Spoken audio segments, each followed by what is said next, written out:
Boom, and we're live. So, just to give everybody a good way to start this, you have a book. The book is called The Desert and the Sea, and you have one of the most disturbing and craziest stories I think I ever read. You were kidnapped by Somali pirates, and you were held hostage for more than 2 years. Yeah.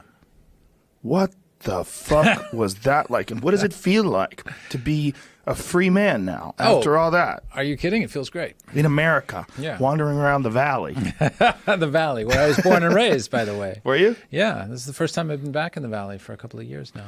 What happened, and how did it happen? Long story. So I went to Somalia in the first place to write a book, a very different book about Somali pirates. Right in front of you. And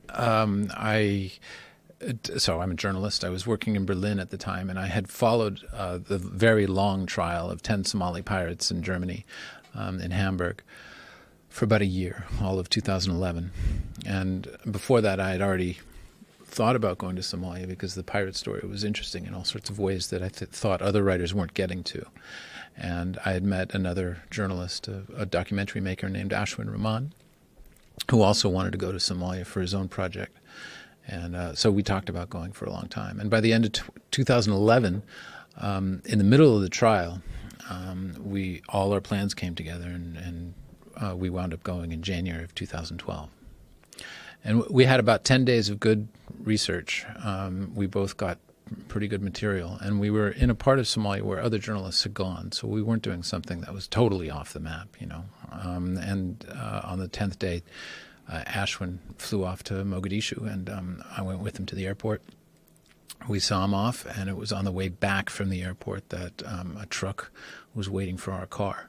And the truck, which was actually a technical, so a battle wagon with a cannon in the back, stopped us, aimed the cannon through the windshield, overpowered my guard, and 12 guys with Kalashnikovs pulled me out of the car. So they put me in another car, and we drove off.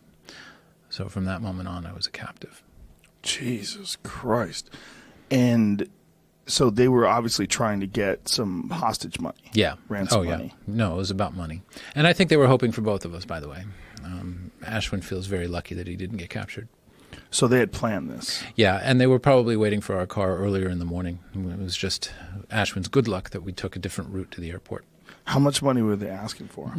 So the first thing they asked for me was $20 million, but that was after the first week. So I went for a week without having a phone call home. And in that period, SEALs rescued 2 other hostages from another part of central Somalia, including Jessica Buchanan, an American. And I think 9 Somali guards died in that raid. And they had some clan relationship to some of the guys holding me. And so the guys holding me were very upset.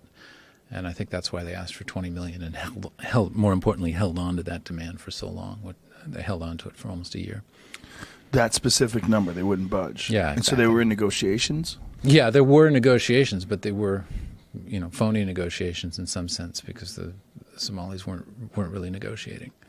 So for some background for people that are unfamiliar with the situation in Somalia, if correct me if I'm wrong, that area was traditionally fishermen. And yeah, that's wrong. It's wrong. Okay, so that's actually the point of the book. That's actually one level of the title, The Desert and the Sea. So that's a